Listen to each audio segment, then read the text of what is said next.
Hey everyone, and welcome to part 2 of our Marvel's Avengers beta coverage. Last week we looked at the PlayStation 4 and PlayStation 4 Pro versions, but this week we're going to be taking a look at the Xbox One and the Xbox One X versions, and joining me to discuss it, John Linneman. Hey Rich, how's it going? We're back. It's more Avengers in cosplay. I'm ready for action.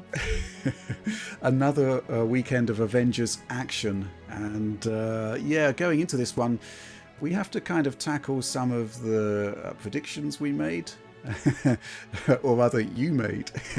I did, yes. But generally, let's go back first of all and take a look at what we deduced from the PlayStation 4 and PlayStation 4 Pro versions, which is that essentially it's a really good looking game, a Foundation engine from Crystal Dynamics here.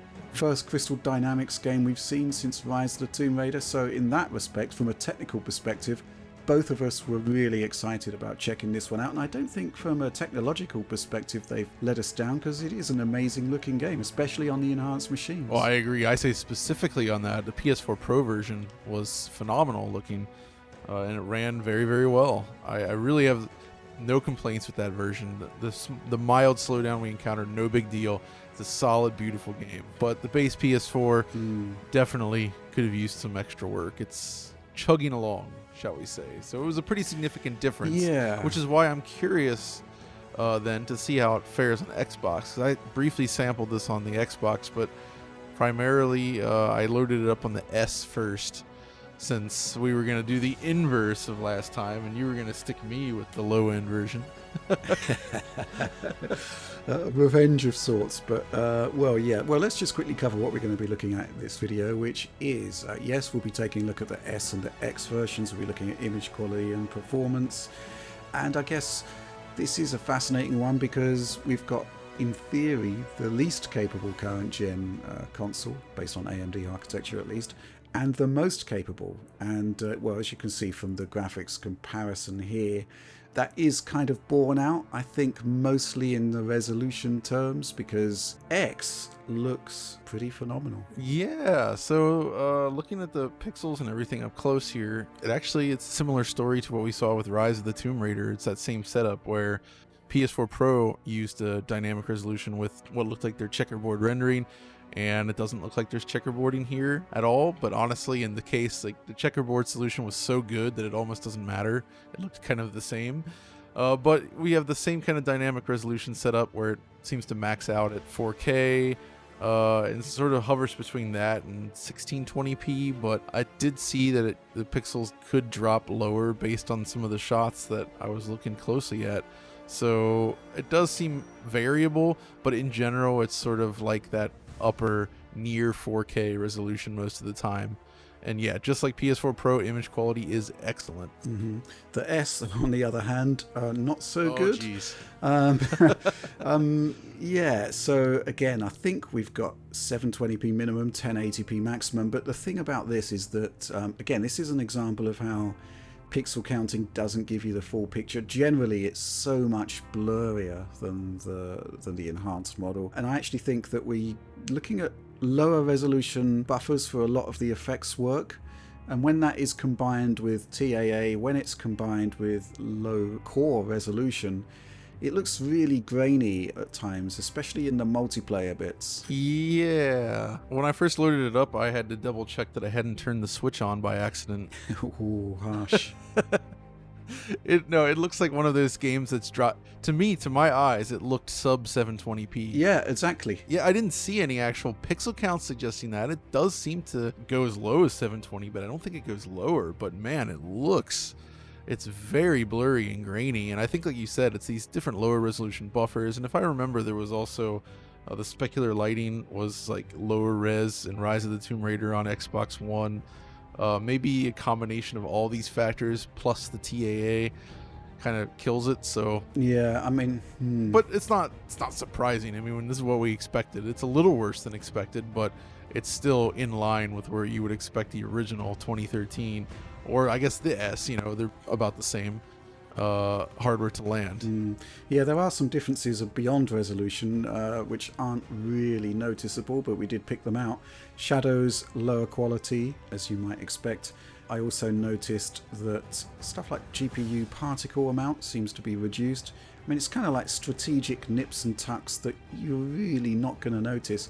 I also noticed, like you can see on the gun barrel here, that the S has a much lower polygon count. So the barrel isn't round. It's kind of more sort of squared off, which is kind of weird. But, you know, overall, it still looks good, just really blurry. And that's kind of like the world of TAA that we're in at the moment. So, yeah, I mean, I can't really say that it looks amazing on the Xbox One S, but it is serviceable. And when we move on to performance, well, we're kind of looking at a rerun of base PS4 versus the Pro there.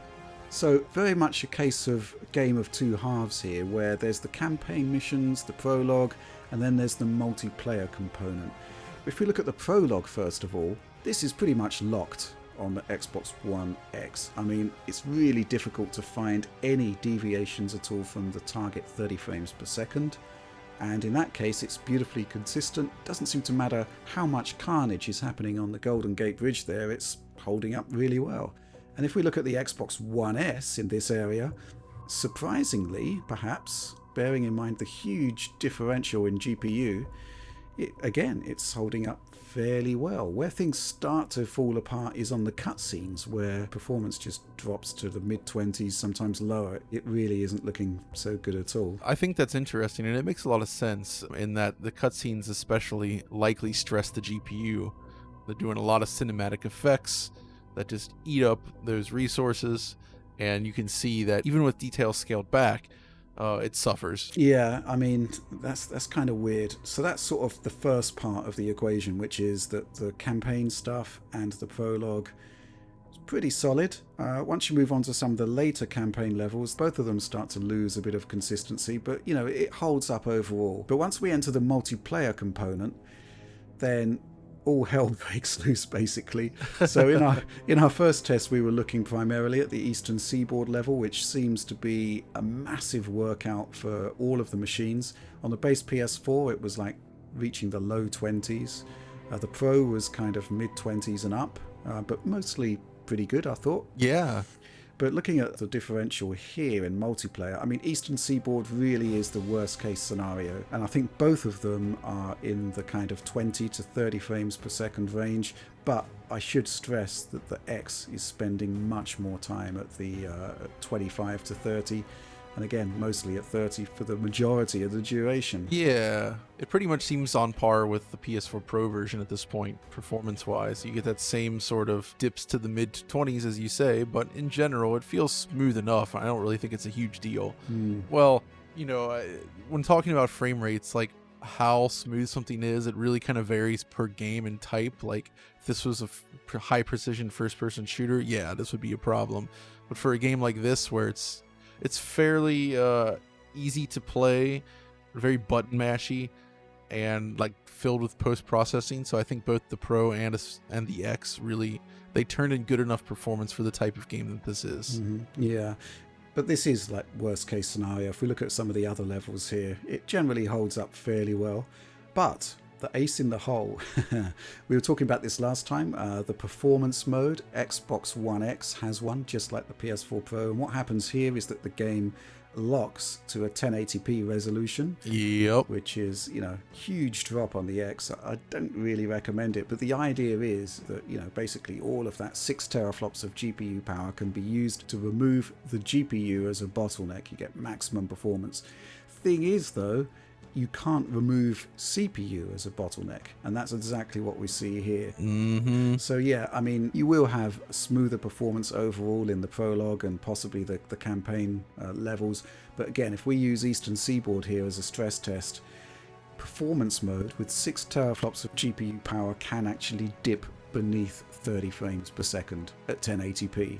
So Occam's razor, the law of probability, suggests that we are CPU limited with all of this stuff that's going on. And that might explain why the base PS4 actually fared really badly on this level, simply because out of all of the current generation machines, its CPU is at the lowest clock. So it kind of makes sense, I think. Yeah, I tend to agree with you on that. And So it kind of stacks up exactly as you would expect based on that. Areas that are CPU limited, the PS4 struggles the most. When the GPU is being hit the hardest, the Xbox One/S struggles the most. Yep. And then by splitting up the resolution differential between Pro and X, checkerboard versus non-checkerboard, but both using DRS, the GPU seems to fare rather similarly between the two. And the only real issue with performance just comes down to CPU. But in the last video, you remember I was talking about, the unlocked mode would be good for next gen, but I hadn't read up on the features coming, and it does turn out that it will support PS5 and Series X at launch.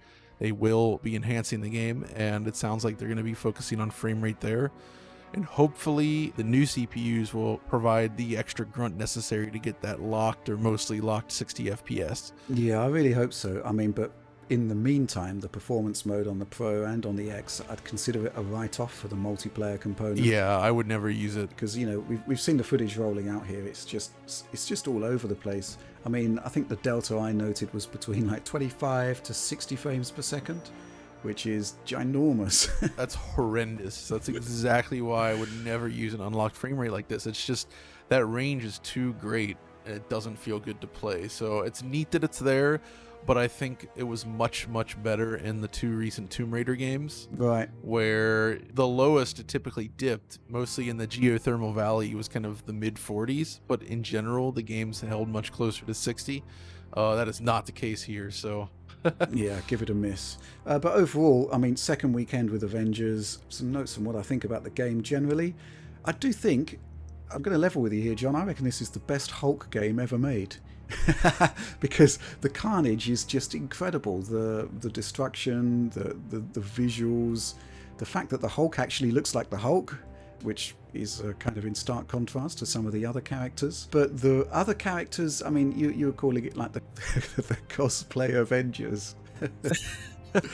Well, I can kind of see where you're going there because, as you know, I'm a big Marvel fan, and Iron Man kind of sounds like, like a Saturday morning knockoff of the MCU version, the Saturday morning cartoons. Yeah. Where they're trying to mimic Robert Downey Jr. and just can't do it. That's kind of the impression that I got there. Thor just doesn't sound right. The Black Widow doesn't look right. Yeah. So, this is a big problem for me because, you've got to be invested in the characters. But it's pretty tricky, I think. I kind of feel for the developers on this one because I'm sure that they were kind of locked into doing it a specific way with the complexities of the license. Yeah. And, it's... There's only so much you can do. Obviously, they didn't have the rights to use the likenesses, but they still wanted it to be sort of tangential to the MCU, and well, that's what it is. Yeah, my but there was that I honestly think the combat system is excellent, and the more I play it, the more I actually enjoy playing it, and I am interested in seeing more of this. And speaking of which, we still have one more version of the Avengers to look at, which is the PC version.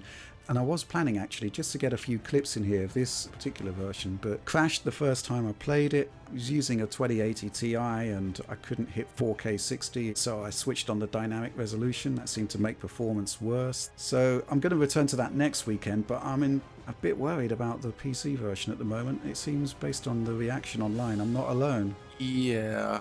I've heard a lot from other people trying to play it on PC as well, and the performance seems somewhat dire, especially on less than super high-end machines, which this is interesting because Nixies, or Nixes, however you say it, they are phenomenal. They do amazing work with these PC conversions most of the time.